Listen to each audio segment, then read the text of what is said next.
எப்போ சவுண்ட் வெளியே போக மாட்டேங்குது. இந்த சவுண்ட் கூட்டினா பரிசன் ஆகுது.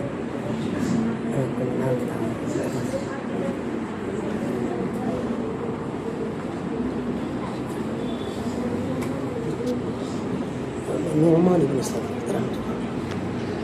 السلام عليكم ورحمة الله وبركاته. மார்க்க சபைகளில் ஒரு பனாலாக ஒரு குழப்பம் என்னன்னு கேட்டிங்கன்னா, ஒரு பெரிய நோய் என்னன்னு கேட்டிங்கன்னா, சலாம் சொல்லி ஆரம்பிக்கப்படுகிற பயான்களுக்கு பதில் சொல்கிறது கிடையாது.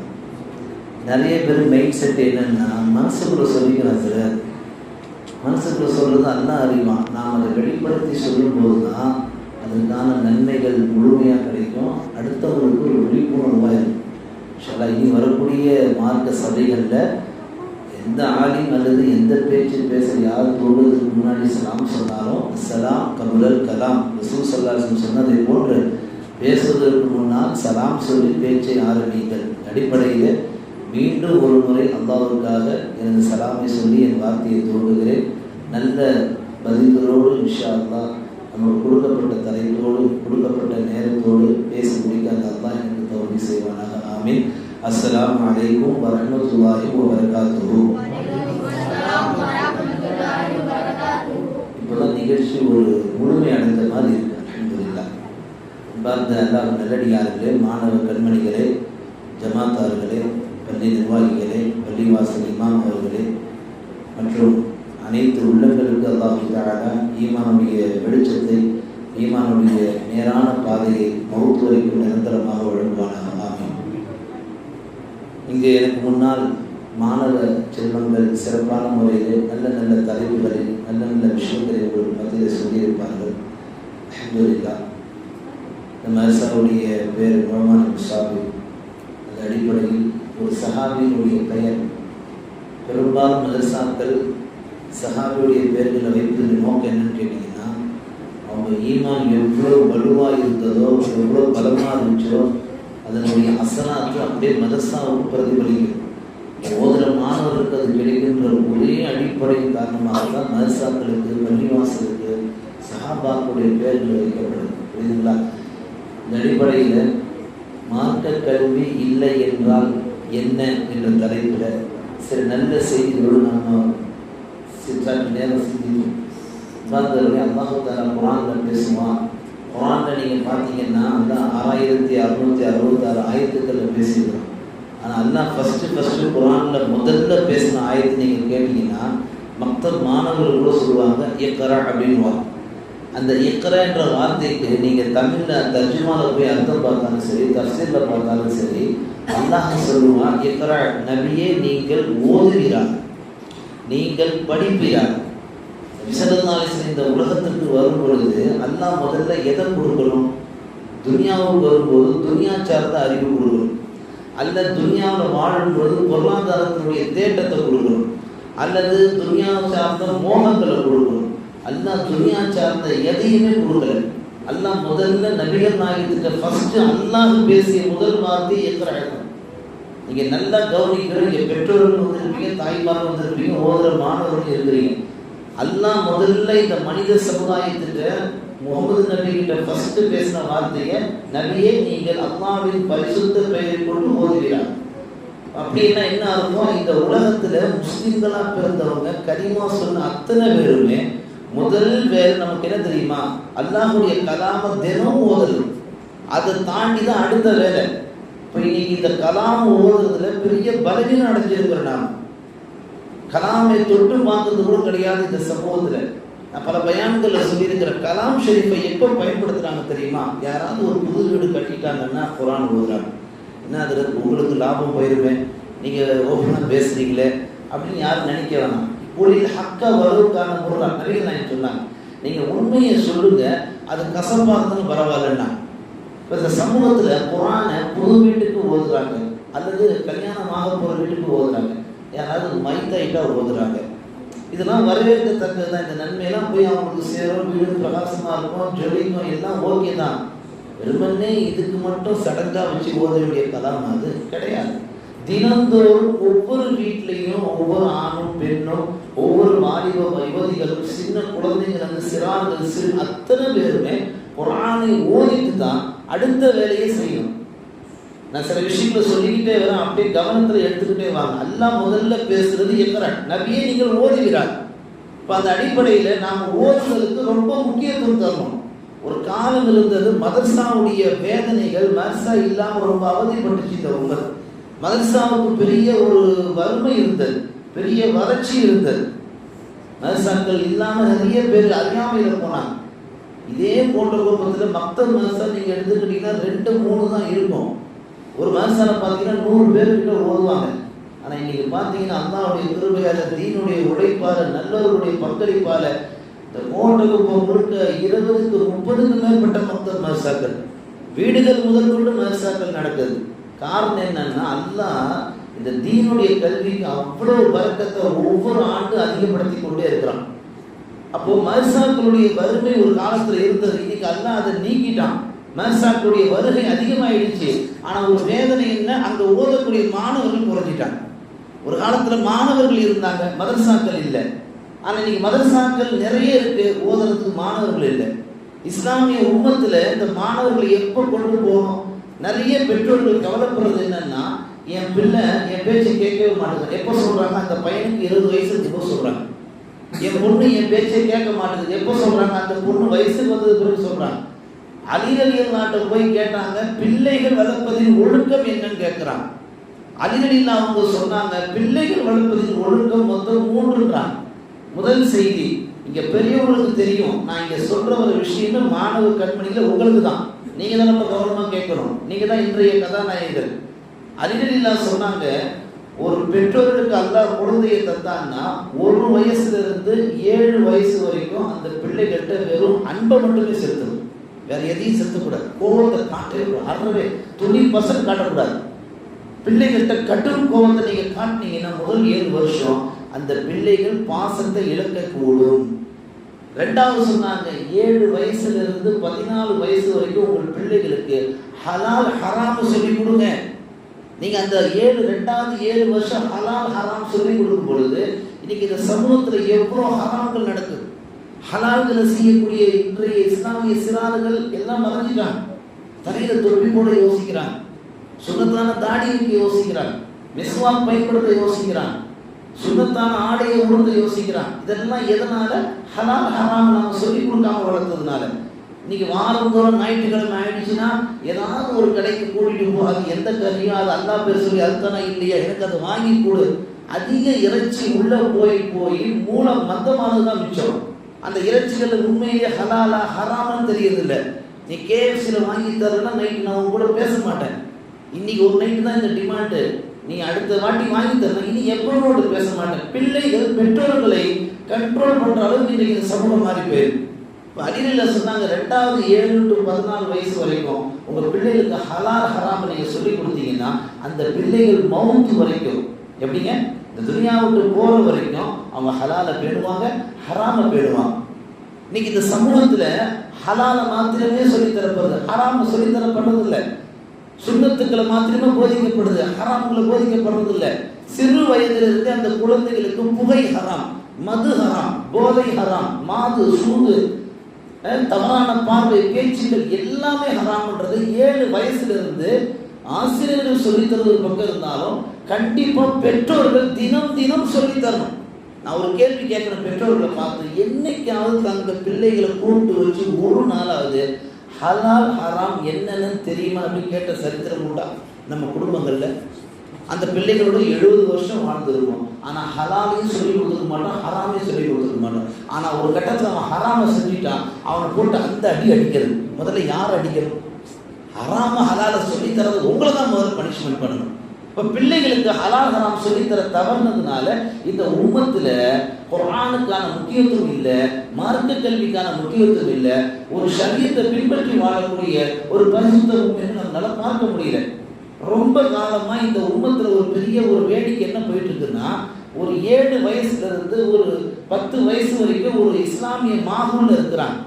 அந்த ஹலால் ஹராம் சொல்ல தவறியதுனால 10க்கு மேல அவன் பேச்சு யாரும் கேட்க மாட்டான், அவன் சொல்றதான் எல்லாரும் கேட்கிற மாதிரி ஆயிடுச்சு. இப்ப காரணம் நாம் அங்க சொல்லி தவறி விட்டோம்.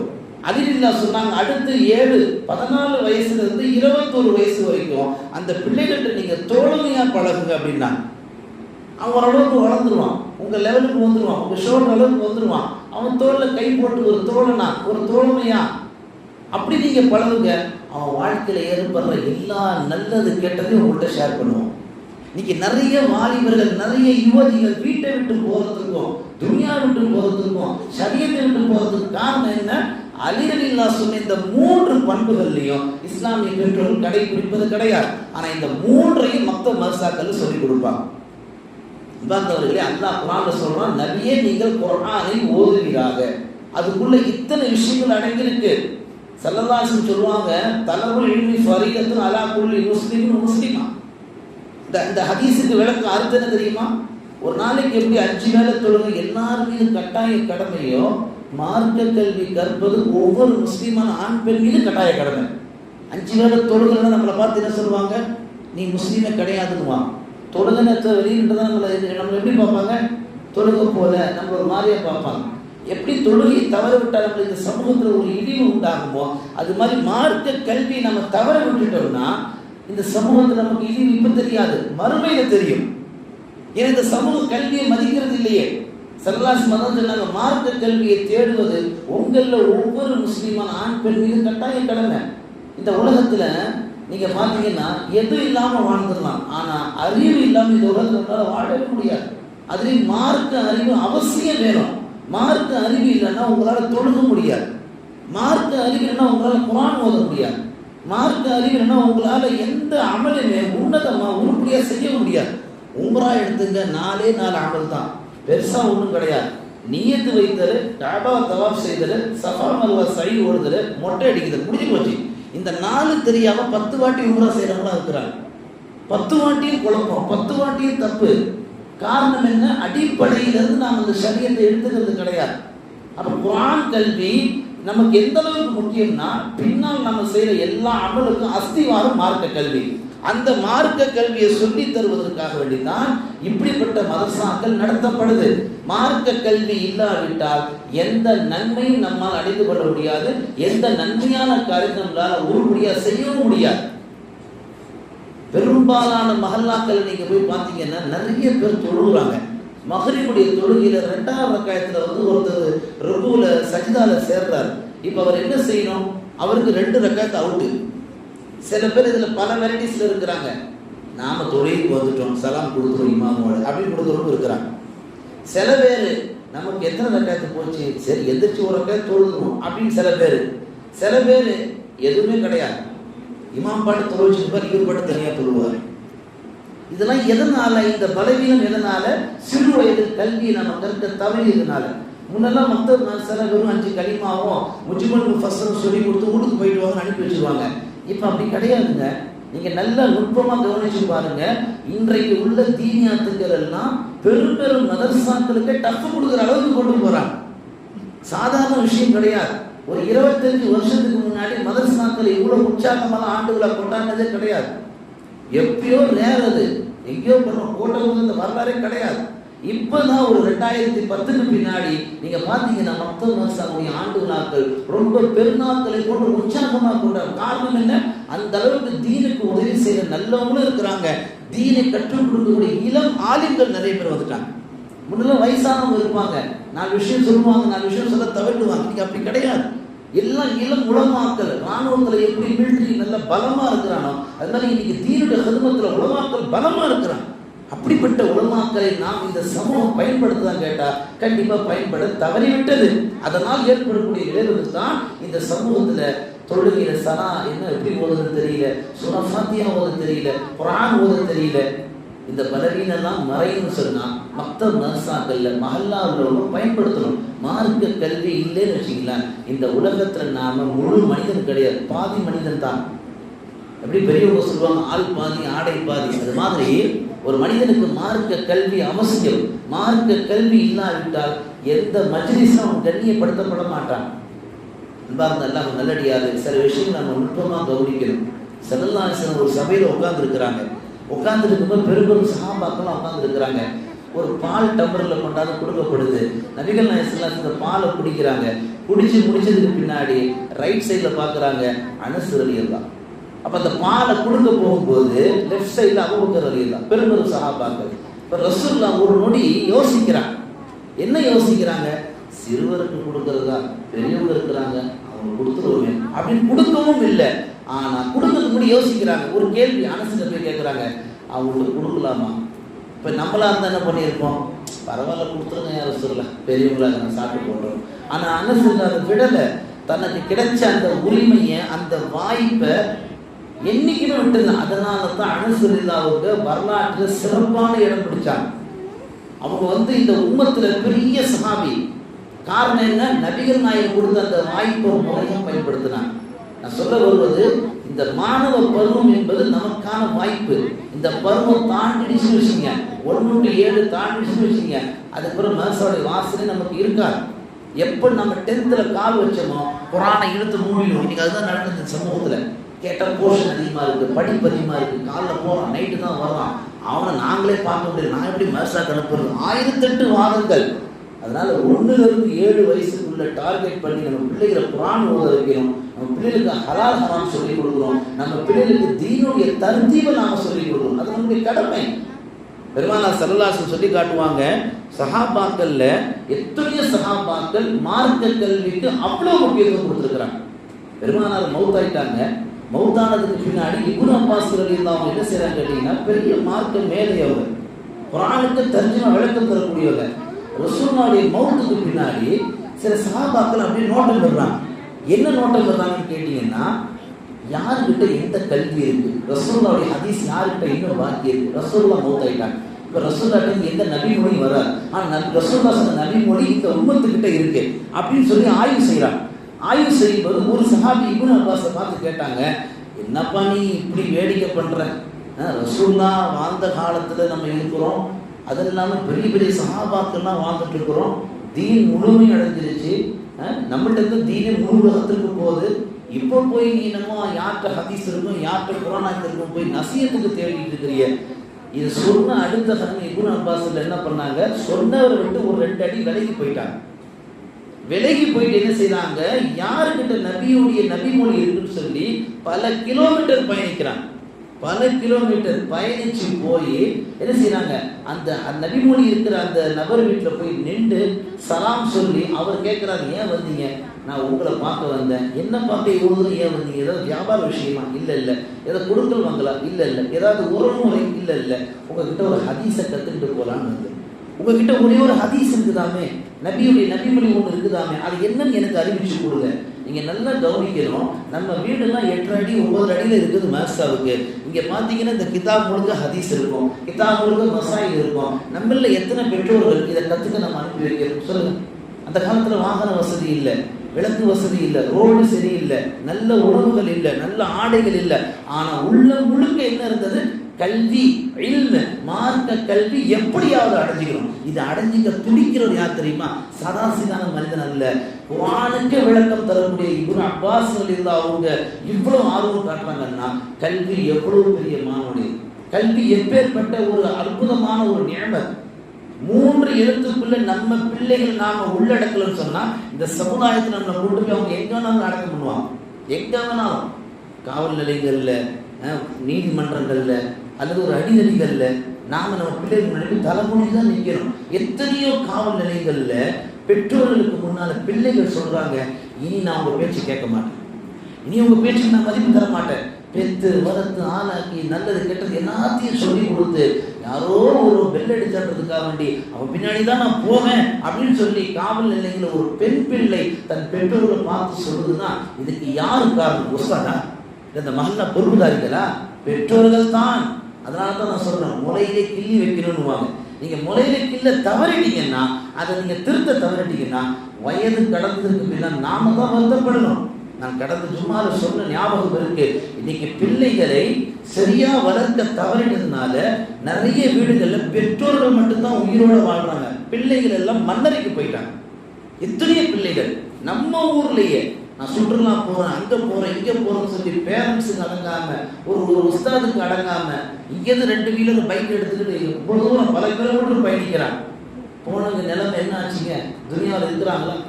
மார்க்க கல்வி இல்லைன்னு சொன்னா தொலைதூர சிந்தனை வேலை செய்ய, அறிவு வேலை செய்யாது.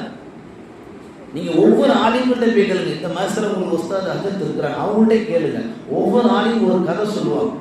அவங்க சாதாரணமான ஆலிமாக முடியாது. தெரிஞ்சுங்க, ரசூல் ஸல்லல்லாஹு அலைஹி வஸல்லம் சொன்னாங்க, மார்க்க கல்வி அல்லாஹ் யாருக்கு தர வேண்டும் என்று நாடுகிறானோ அவர்களுக்கு தான் அந்த கல்வியை தருவான்.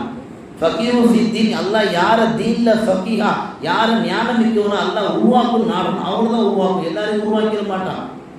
7 ஆண்டு காலம் ஒரு ஆலிம் ஓதி முடிக்கிறாருன்னா அது சாதாரண போரே கிடையாது, பெரிய போர், பெரிய முஜாஹித். அது அவங்க ஓதி முடிக்கிறதுக்குள்ள எத்தனை பிரச்சனைகளை சந்திப்பாங்க தெரியுமா? அவ்வளோ சீக்கிரம் ஷைத்தான் சனது வாங்க விட மாட்டான், அவ்வளோ சீக்கிரம் இந்த சமூகத்தில் ஆலிமாக விட மாட்டான், அவ்வளோ சீக்கிரம் இந்த சமூகத்தில் ஹாஃபிலாக விட மாட்டான். முன்னொரு காலத்தில் மஸ்ஜித் நபவியில தொழுகைக்கு வரக்கூடிய சஹாபாக்கள் வெளியில் என்ன செய்வாங்களா, நின்றுவாங்க. ஏன் நிற்கிறீங்கன்னு சொல்லி சஹாபாக்களுக்குள்ள கேட்கும்போது அப்போ ஷைத்தான் சொல்லுவானா, எனக்கு உள்ள போகிறதுக்கு அச்சமாக இருக்கு. சஹாபாக்கள் கேட்பான், ஏன் உள்ள போகிறதுக்கு என்ன அச்சம்?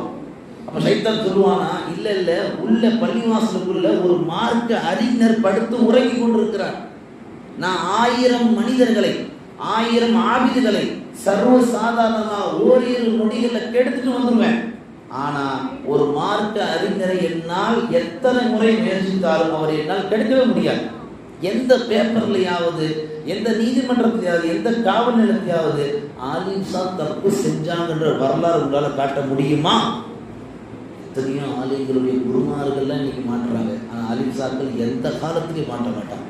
அல்லாஹ் குர்ஆன்ல சொல்றானே இல்லையா, இன்னமா யக்ஷல்லாஹ் மின் இபாதிஹில் உலமா. உலகத்தில் ஒரு கூட்டம் பயப்படுதுன்னா அது மார்க்க அறிஞர். அல்லாஹ் குர்ஆன்ல பெருமை பாராட்டி பேசுகிறோம். நான் சொல்ல வருவது பார்த்துக்கலாம். நான் சொல்ல வருவது, உங்கள் பிள்ளைகளை நீங்கள் டாக்டர் ஆக்குங்க, உங்கள் பிள்ளைகளை நீங்கள் இன்ஜினியர் ஆக்குங்க, உங்கள் பிள்ளைகளை நீங்கள் வக்கீல் ஆக்குங்க. உங்கள் பிள்ளைகள் நீங்கள் என்ன ஆக்க வேண்டும் என்று ஆசைப்படுகிறீர்களோ அதை அப்படியே செய்ய.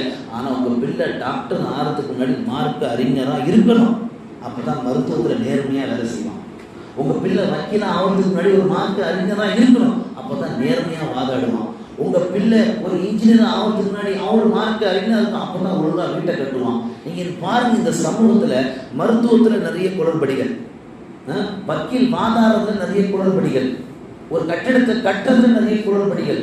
இன்னைக்கு இந்த சமூகத்தில் குளறுபடிகள் உண்டானதுக்கு காரணமே போதுமான தீன் இல்ம் நம் பிள்ளைகளுக்கு நாம இன்னைக்கு தீன் இல்ம்னா என்ன நினைச்சுக்கிட்டோம்? என் பிள்ளை குரான் ஓதுது, என் பிள்ளை 5-10 ஹதீஸ் மனப்பாடம் பண்ணிடுச்சு, என் பிள்ளை அஜித்துட்டு அப்படி ஐஸ் வச்சு ஒரு வகுத்து மகள் துறை வச்சிருச்சு, என் பிள்ளைய நான் வயிற்றுல ஜுபால நல்லா பார்த்துட்டு ஒரு ஃபோட்டோ எடுத்து வச்சுட்டேன், ஐ எம் ஹாப்பி, என் பிள்ளை தீன்தாரி ஆகிட்டான். இதுதாங்க, இது கிடையாதுங்க. இது நம்ம மனசு தேர்த்திக்க சொல்றது, இது கிடையாது. அவன் மௌத்து வரைக்கும் அல்லாஹ்வுடைய பார்வையில பயத்தோடு இருக்கணும். இந்த காரியம் செய்யலாமா, இந்த காரியம் செய்யக்கூடாதா, இங்க போகலாமா, இங்க போகக்கூடாதா, அந்த இல்மை நீங்க கொடுத்துட்டீங்கன்னா இந்த உலகத்தில் அவன் எந்த மூளைக்கு போனாலும் அவனால் ஒரு பரிபூர்ண மூமினாக தக்குவாதாரியாக வாழ முடியும். ஒரு மார்க்க அறிஞருக்கும் ஒரு மார்க்கத்தை கற்றுக் கொடுக்கக்கூடிய ஒரு ஆலிமுக்கும் கற்றுக்கொள்ளக்கூடிய அந்த மாணவருக்கும் அவ்வளவு சிறப்பு இந்த உம்மத்தில் இருக்கு. இமாம் ஹம்பல் ரஹ்மத்துல்லாஹி அலைஹி அவர்கள் என்ன செய்யறாங்க, தன்னுடைய மாணவர்களுக்கு பாடம் நடத்திட்டு இருக்கிறாங்க. அவங்களுடைய தாயார் என்ன செய்யறாங்க, அந்த வீதிகள் ஓரமாக கடந்து வர்றாங்க. கடந்து வரும் பொழுது ஏறக்குறைய 70,000 மாணவர்களுக்கு பாடம் நடத்துறாங்க இமாம் ஹம்பல். இப்போ பாடம் நடத்திட்டு இருக்கும்போது ஒரு திடீர் ஒரு பெரிய சத்தம் வச்சு அந்த மஜ்லிஸ்ல இருந்து தாயார் அதிர்ந்து போயிட்டாங்க. ரோட்டில் நடந்து போகிறோம், இந்த கட்டடத்துக்கு ஒரு சத்தம் வந்தால் வெளியில் இருக்கிறது நினைப்பாங்க, ஒரு ஆச்சரியப்பட மாட்டாங்களா? அப்புறம் தாயார் என்ன அது சத்தம் அப்படின்னு கேட்டாங்க. அப்போ அங்கே உள்ளவங்க சொன்னாங்க, உங்கள் மகனாருக்கு எல்லாரும் துவா செஞ்சாங்க அப்படின்னா. அது என் மகனாருக்கு இத்தனை பேர் துவா செஞ்சாங்களா? அப்படி என்ன துவா? எர்ஹமுக்கல்லா. எங்கே இந்த வார்த்தை எங்கே வரும் சொல்லுங்க பாருங்க, எங்கே வரும், எங்கே வரும் சொல்லுங்க மாணவர்களே. எர்ஹமுக்கல்லா எங்கே, எப்போ சொல்லுவாங்க, எதுக்கு சொல்லுவாங்க? திடீர்னு கேட்டால் நாங்கள் என்ன சொல்லுவோம், முன்னாடி எழுதி கொடுத்துருக்கோம், ஸ்கிரிப்டில் இதெல்லாம் இல்லையே, அது அதெல்லாம் சொல்லி தரவே எங்களுக்கு. இப்போ இமாம் ஹம்பல் என்ன செய்கிறாங்க, பாடம் நடத்திட்டு இருக்கும்போது ஒரு தும்பல் ஒரு போட்டாங்க, அச்சில் தூக்குனாங்க. அவ்வளோதான், நீங்கள் நல்லா கவனிங்க, அச்சில் தூக்குனாங்க. 70,000 மாணவர்கள் ஒரு குண்டூசி விழுந்தா எப்படி சத்தம் அவ்வளோ வேகமாக கேட்குமோ, 70,000 மாணவர்கள் அப்படியே அமைதியா ஒரு நொடி தன்னுடைய மூச்சை நிப்பாட்டினாங்க, பேச்சை நிப்பாட்டினாங்க. அத்தனை பேர் ஆன் தி ஸ்பாட்ல எர்ஹமுக்கல்லா 70,000 பேர் கத்தனா எப்படி இருக்கும்?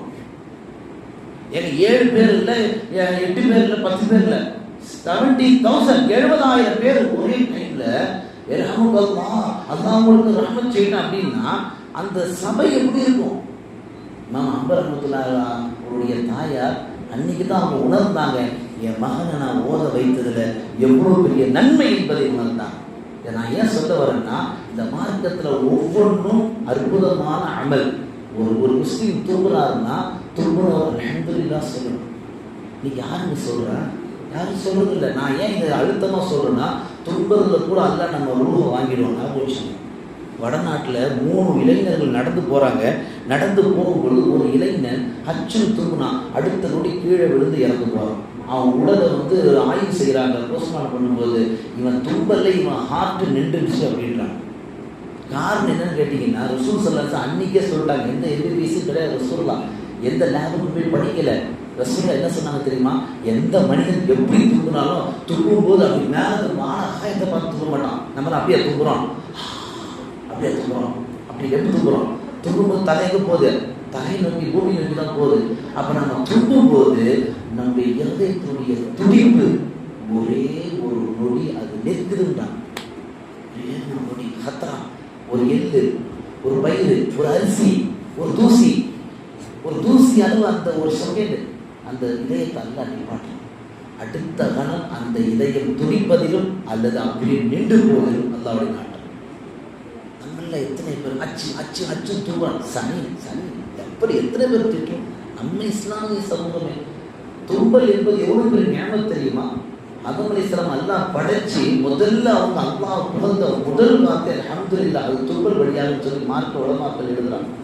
நம்ம கவனிக்கணும், இந்த மாணவர்களுக்கு அந்த கல்வி, அந்த ஒழுக்கம், அந்த தர்த்தி, அந்த இல்மை கரெக்டாக நம்ம கொடுக்குற வயசில் கொடுத்தா அவங்க நல்ல விதமாக இந்த சமூகத்தில் உருவாவாங்க. மன்னர் ஹாரூன் ரஷீத் என்ன செய்கிறாரு? தன்னுடைய மகனாரை கொண்டு போய் ஒரு பெரிய அஸ்மைன்னு சொல்லக்கூடிய ஒரு இமாம்கிட்ட ஒப்படைக்கிறார். என் பையனை எப்படியாவது திருத்தி தேர்த்தி கொடுத்துருங்க அப்படின்னு. இன்னைக்கு உள்ள பெற்றோர்கள்லாம் வாசலில் விட்டு அப்படியே போயிடுறாங்க. எப்போ நான் ஹார்ன் அடிப்பேன், நீ வெளியே வந்துடணும், ஓகேவா? நான் உள்ளெல்லாம் வரமாட்டேன். உள்ளே அடித்து என்ன கேள்வி கேட்பார்? என் பையன் எது கொண்டு வரும், அதனால் ஹார்ன் அடிப்பேன், நீ ஓடியா தரணும். இன்னைக்கு பெற்றோர்கள் இப்படி தான் இருக்கிறாங்க. இமாம் மன்னர் ஹாரூன் ரஷீதுடைய மகனார் கொண்டு அஸ்மை இமாம்கிட்ட கொண்டு ஒப்படைக்கிறாங்க. ஒப்படைக்கும் பொழுது என்ன சொன்னாங்க தெரியுமா? இவனை எப்படியாவது தேர்த்தி. ஒரு நாள் தன் பையன் எப்படி இருக்கிறார், எப்படி உஸ்தாது நடைமுறை பழக்கலை விஷயத்தை பார்க்கறதுக்காண்டி மன்னர் ஹாரூன் ரஷீது வருகிற பொழுது அஸ்மை ரஹ்மத்துல்லாஹி அவர்கள் பெரிய இமாம், அவங்க ஆலிம், அவங்க என்ன செய்கிறாங்க? ஒது செஞ்சுக்கிட்டு இருக்கிறாங்க. ஒடு செஞ்சுட்டு இருக்கும்போது ஒரு கையில் என்ன செய்கிறாங்க? இந்த மாணவர் தண்ணி ஜெக்கில் அப்படி ஊற்றுறாரு. இவ்வளோ தான் விஷயம், வேறு ஒன்றுமே கிடையாது. வேறு பார்த்த மன்னர் ஹாரூன் ரஷீத் கடுமையாக சத்தம் போட்டார். உங்களை நான் என்ன சொல்லி என் பையனை ஒப்படைச்சேன், நீங்கள் என்ன பண்ணிட்டு இருக்கிறீங்க? பொதுவாக நம்ம மாசாக்களில் வரும்போது அஞ்சு நிமிஷம் குப்பையாக இருந்தால் பிள்ளைகளை கொஞ்சம் பேருக்கு சொல்லுவாங்க. ஏன் தெரியுங்களா? உங்கள் பிள்ளைகளை வேலை வாங்குறது, உங்கள் பிள்ளைகளை தர்த்தி பண்ணுறதுக்காக, உங்கள் பிள்ளைகளை ஒழுக்கமுள்ள மாற்றத்துக்காக. இன்னைக்கு இந்த குப்பையை அகட்ட நாளைக்கு சமூகத்துக்கு ஒரு குப்பையை அவன் அகட்டுவான் அப்படின்ற அந்த தொலைதூக்கு சிந்தனை தான் ஆலிம்களை வச்சு பிள்ளைகளை வேலை வாங்குறாங்க. நான் என்ன சொல்ல, நீங்கள் என்ன பண்ணிட்டு இருக்கிறீங்க? அவங்க பயந்து போயிட்டாங்க. என்ன சொன்னீங்க? நீங்கள் இப்படி செஞ்சுருக்கணுமே, ஏன் இப்படி செய்யலை? நான் என்னென்ன செய்யணும்? ஒரு கையில் என் மகனார் ஜக்கு தண்ணி உங்களுக்கு ஊற்றணும், இன்னொரு கையில் உங்கள் காலை கழுவிட்டு இருக்கணுமே, ஏன் அப்படி செய்ய நீங்கள் உத்தரவு போடலன்னு சொல்லி இமாம் மன்னர் ஹாரூன் ரஷீத் அவர்கள் இமாம் அஸ்மை இடத்தில் கடிச்சுக்கிட்டாங்க. நம்ம கவனிக்க வேண்டிய செய்தி, பெற்றோர்கள் தங்கள் பிள்ளைகளை மாணவர்களை கொண்டாந்து மதரசால ஒப்படைக்கும் பொழுது ஒரே ஒரு வார்த்தை சொல்லுங்க, இவனை எப்படியாவது ரெடி பண்ணிருங்க. அது ஒன்று போதும். நிறைய உலமாக்கள், நிறைய உஸ்தாதிகள் என்ன பயப்படுறாங்க தெரியுமா? இப்போ அடிக்கவும் கூடாது, அடித்தா அது பிரச்சனை ஆயிரும். இப்போ திட்டவும் கூடாது, அதுவும் பிரச்சனை ஆயிரும். முறைக்கவும் கூடாது, அது பிரச்சனை. வேற எப்படி தான் அந்த பிள்ளையை கண்ட்ரோல் பண்ணுறது? அப்போ பெற்றோர்கள் நீங்கள் அந்த உரிமையை கொடுத்தா தான் அவங்களுக்குள்ள அப்பா அம்மா சொல்லிட்டு போயிட்டாங்க, நம்ம ஒழுங்காக ஓதுறேன்னா அதுக்கு நம்மளை அடிச்சுடுவாங்க, நம்மளை மிரட்டிடுவாங்கன்ற ஒரு பயம், அந்த இல்முடைய பயம் உள்ளத்தில் அல்லாஹ் கேட்பான். நீங்கள் அந்த அந்த அந்த பயத்தை நாம் கொடுக்காதனால தான் அவன் கற்க வேண்டிய மார்க்க இல்மை கற்றுக்கொள்ளாமல் இருக்கிறான். சஹாபாக்களுடைய வாழ்க்கையை நீங்கள் இன்னும் ஆழமாக சொல்லி பாருங்க. எத்தனையோ இமாம்கள் 20,000க்கும் மேற்பட்ட கிதாபுகளை படிச்சுங்க. ஒரு இரவுல 20,000 கிதாபுகள் முத்தாலா செய்கிறாங்க முன்னோர்கள் இமாம்கள். 500க்கும் மேற்பட்ட முறை ஒரு கிதாபை செய்கிறாங்க, படிச்சிருக்கிறாங்க. 20,000 ஃபன்களை படிச்சிருக்கிறாங்க. 500 வாட்டிக்கு மேலே ஒரே இரவுல ஒரு கிதாபு 500 வாட்டி முத்தாலா செஞ்சிருக்கிறாங்க. தூங்க போகும்போது கிதாபோட தூங்குவாங்க, முழிக்கும் போது நெஞ்சில் கிதாபு தான் இருக்கும். நம்ம பிள்ளைங்க நெஞ்சில் பார்த்து செல்ஃபோன் தான் இருக்குது. இது நான் விதி விலக்கு இல்லை, எல்லார் வீட்லேயும் இருக்குது, என் வீட்லேயும் இருக்குது, எல்லா வீட்லேயும் இருக்குது. அந்த மாவு செல்ஃபோன் மாவில் தான் நம்ம வாழ்ந்துட்டு இருக்கிறோம். கொஞ்சம் கொஞ்சமாக அலிலா சொன்னது போல 1 to 7 வெறும் வாகனத்தை மட்டும் கொடுங்க, 7 to 14 ஹலால் ஹராம சொல்லி கொடுங்க, 14 to 21 தோழமையாக இருங்க, நீங்கள் ஜெயிச்சிட்டீங்கன்னா. இதை கடைபிடிக்க இந்த உம்மத்து தவறுனால்தான் இந்த உம்மத்தில் தீனுடைய கல்வி மங்கி போயிடுச்சு, மார்க்க கல்வி இல்லாமல் போயிடுச்சு. மார்க்க கல்வி நம்ம முறையாக கொடுத்தோம்னா இந்த பிள்ளைகள் சமூகத்தில் சிறப்பானவங்களாம் உருவாகுவாங்க. பெருமானா ஸல்லல்லாஹு சொல்லி காட்டுவாங்க.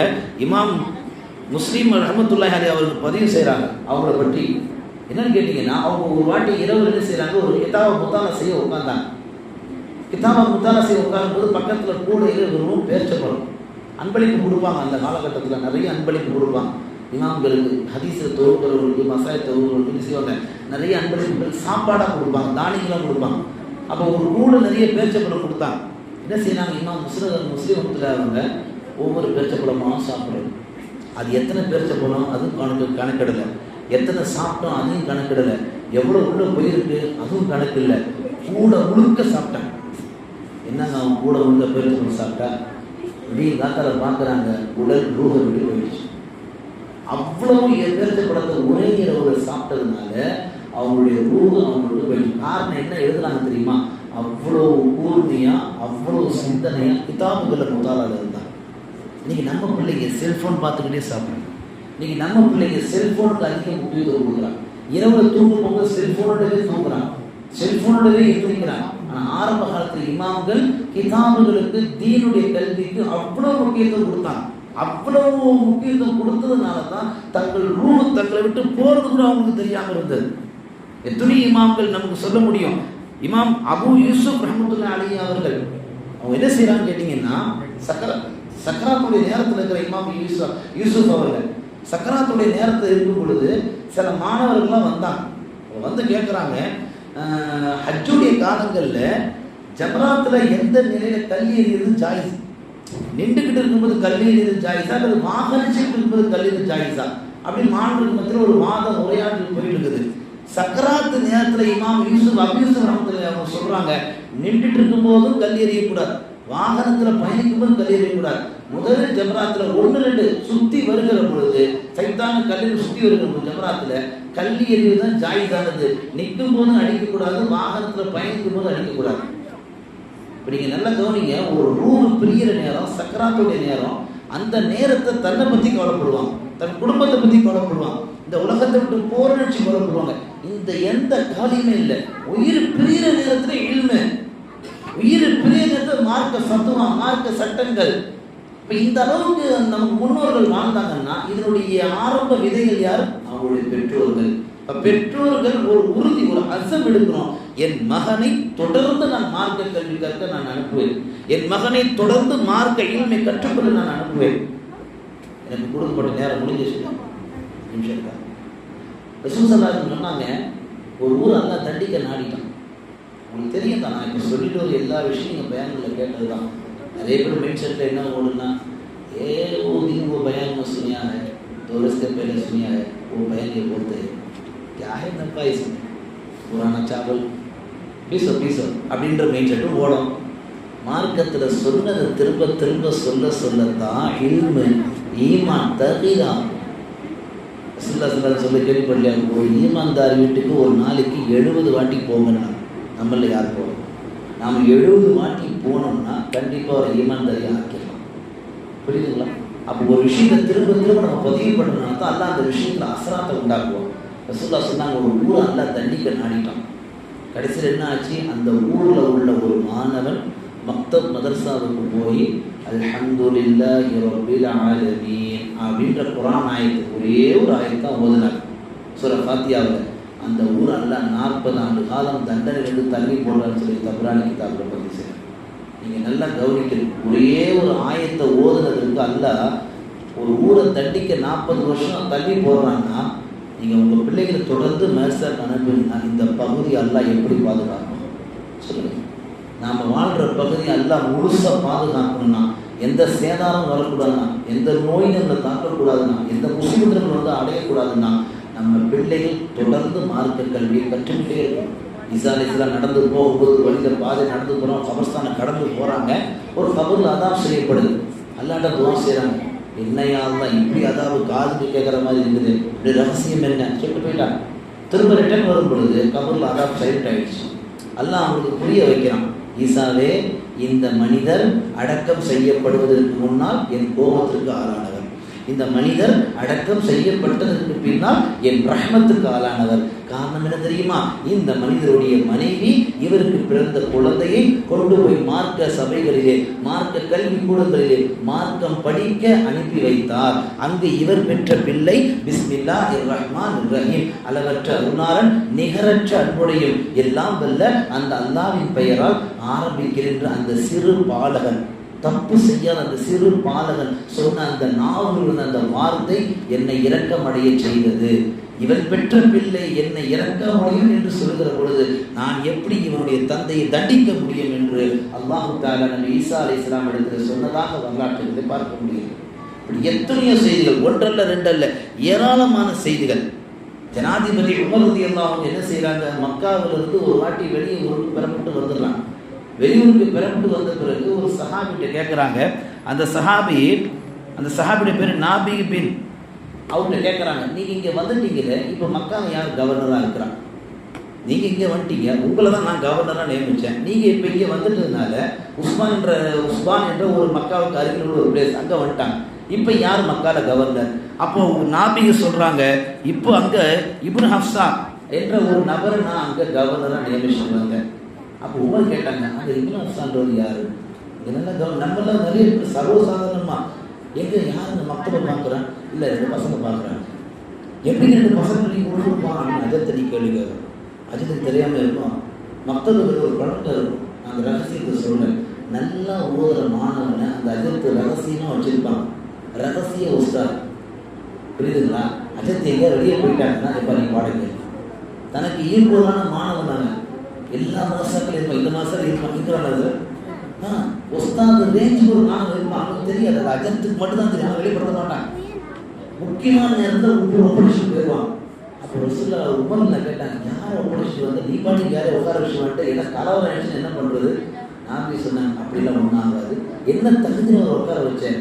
அப்போ நாபி சொன்னாங்க, இப்னு ஹஃப்ஸா சாதாரணமான மனிதர் அல்ல, குர்ஆனை நன்கு ஓதக்கூடியவர், குர்ஆனுடைய சட்டங்களை நன்றாக விளங்கியவர், மசாயில்களை நன்றாக விளங்கியவர்கள், ஜிஸ்யாவை எப்படி கொடுக்கப்பட வேண்டும், எப்படி வசூலிக்கப்படும் என்ற சட்டங்களை நன்கு விளங்கியவர், மார்க்கத்தில் ஒவ்வொரு சட்டத்தையும் கரைத்து குடித்தவர். அவர் ஒரு அடிமை அப்படின்னா சாதாரணமாக இல்லை, வெறும் சாதாரண ஒரு அடிமை. ஒரு அடிமைன்னு சொல்றது ஒரு அடிமை எப்படி கவர்னரா? அதுக்கு பின்னாடி ஒரு தகுதியில் சொல்ல பிறகு உமர்ல வாய் மூடிட்டார். நல்ல சரியான ஆளான விஷயம். நான் சொல்ல வருவது, இந்த உலகத்துல நல்ல இல்ம, நல்ல கல்வியை, மார்க்க கல்வி நம்ம பிள்ளைகளுக்கு நம்ம ஒழுங்கா கொடுத்துட்டோம்னா இந்த உலகத்தை நம்ம யாரும் கேள்வி கேட்க மாட்டாங்க, அல்லாஹ்வை தவிர. நாம் அந்த கல்வி கொடுக்க தவறுனால்தான் இன்றைக்கு இந்த சமூகத்தில் நிறைய பிரச்சனைகள், நிறைய சிக்கல்கள், நிறைய தொல்லைகள். நான் எல்லா விஷயத்தையும் வெளிப்படையாக பேசல. எல்லா பிரச்சனைக்கும் அடிப்படை காரணம் தெரியுமா? இந்த இல்மு தான். இந்த இல்மை நீங்க விட்டுட்டீங்கன்னா பின்னால் உங்க வாழ்க்கையில் எல்லா பிரச்சனையும் நீங்க கஷ்டமான ஆர்த்தம் தான் சந்திக்க வேண்டியது இருக்கும். எந்த பிரச்சனை, வாழ்விலா இருக்கட்டும், அது பொருளிலா இருக்கட்டும், அல்லது வணக்கவிலா இருக்கட்டும், எந்த பிரச்சனையா இருந்தாலும் இல்மு இல்லைன்னா உங்களால் அதை வந்து ஈஸியா வெளியே வந்துடவே முடியாது. எந்த பிரச்சனையா இருந்தாலும் இல்மு தான் எல்லாத்துக்கும் வழிகாட்டுதல். இல்மு இல்லைன்னு சொன்னா இந்த உலகத்தை நம்மளால நிம்மதியாக கூட வாழ முடியாது. ஒரு அம்மா சொன்னாங்க, என் பிள்ளைக்கு நான் அற்புதமான விளக்கத்தை ஒரு விளக்கத்தை தந்துருக்கிறாங்க. என்ன விளக்குது? சாதாரண விளக்கு அல்ல, எப்பேற்பட்ட அமாவாசையா இருந்தாலும் என் பையன் வீட்டுக்கு வந்துருவோம் கரெக்டா அப்படின்னு விளக்கு கொடுத்தாங்க. உலகத்துல யாரும் பார்க்காத விளக்கு சொல்லி காமிச்சாங்க. ஆயத்துல குர்சி என்ற அந்த அத்தியாயத்தை, அந்த வசனத்தை என் மகனுக்கு நான் மனப்பாடம் பண்ண வச்சிருக்கேன். அந்த ஆயத்துல குர்சியை என் மகன் மனப்பாடம் பண்ணதுக்கு பின்னாடி எவ்வளவு பெரிய இருட்டா இருந்தாலும் அவன் நேரம் வீட்டுக்கு வந்துருவான். காரணம் என்ன? ஆயத்துல குர்சி ஓத ஓத ஓத ஓத நம்முடைய பாதைகள் அல்லாஹ் தஆலா வெளிச்சத்தை கொடுத்துக்கிட்டே இருப்பான். பாதையில மட்டும் வாழ்க்கையிலே கொடுப்பான். ஒரு சில செய்தி சொல்லி நான் நினைவுக்கு வர்றேன். எப்படி சாப்பாடும் மருந்தும் 3 நாளைக்கு மேல ஒரு மனிதனுக்கு கிடைக்கவில்லை என்றால் அவன் பலவீனமாக ஆகுவானோ, எப்படி உணர்வற்று போவானோ, எப்படி சக்தியற்று போவானோ, அது போன்று தொடர்ந்து 3 நாள் நம் பிள்ளைகளுடைய காதுகளில் அல்லாஹ் என்ற வார்த்தை ஒலிக்காவிட்டால், நம் பிள்ளைகள் தொடர்ந்து குர்ஆனை ஓதாவிட்டால், ஹதீஸை படிக்காவிட்டால் கண்டிப்பாக அவன் ஈமானற்று தான் போவான். ஈமான் அவனால் தேர்ச்சி பெறவே முடியாது. நம்ம பிள்ளைகளுக்கு முக்கியமானது மார்க்க கல்விதான். என்னென்று சொன்னால் பெருமானார் ஸல்லல்லாஹு அலைஹி வஸல்லம் அதுதான் சொன்னார்கள், தலபுல் இல்மி ஃபரீதா, ஒவ்வொரு முஸ்லிமான ஆண் பெண் மீது கட்டாய கடமை என்ன? மார்க்க கல்வி. இமாம் கஸ்ஸாலி அவருடைய சகோதரர் அஹ்மது கஸ்ஸாலி 2 பேரும் அண்ணன் தம்பிங்க. இமாம் கஸ்ஸாலி மகரிப் தொழுகையில் இருக்கிறாங்க, அஹ்மது கஸ்ஸாலி அவங்களும் மகரிப் தொழுகையில் இருக்கிறாங்க. இமாம் கஸ்ஸாலி அவர்கள் மகரிபுடைய தொழுகையில் 2 ரக்காத்துல ஒரு சின்ன ஒரு தவறு வருது சூறால. அந்த வத்தீன் சூறா தவறு வருகிற பொழுது இமாம் அஹ்மது கஸ்ஸாலி என்ன பண்றாங்க, அந்த ஃபர்லுடைய தொழுகையை விட்டு வெளியே வந்துடுறாங்க. அண்ணன் தொழு வைக்கிறாரு, தம்பி தொழுதுட்டு இருக்கிறாரு, இப்போ தவறு வருது, தொழுகை விட்டு வெளியே வந்துடுறாங்க. இப்போ இந்த பஞ்சாயத்து எங்க போகுது? இமாம் கஸ்ஸாலியுடைய தாயாற்ற போகுது. 2 பேரும் கூட்டு வச்சு கேட்குறாங்க, ஆமாம் நீ என்ன பண்ண, நீ என்ன பண்ண? அப்போ இமாம் அஹ்மது கஸ்ஸாலி சொல்லுகிறார், நான் தொழுது கொண்டிருந்தேன், அண்ணன் தொழ வைத்துக் கொண்டிருந்தார். அப்படி தொழ வைத்துக் கொண்டிருக்கும் பொழுது 2வது ரக்காயத்தில் அல்லது ஒரு ஆயத்தில் அவர் கவனம் கொஞ்சம் சிதறியது, ஈமானை விட்டு துனியா விட்டு வெளியே போச்சு. அது எனக்கு என் கஷ்புல தெரிஞ்சது, என் கல்வியில் அல்லாஹ் போட்டான்.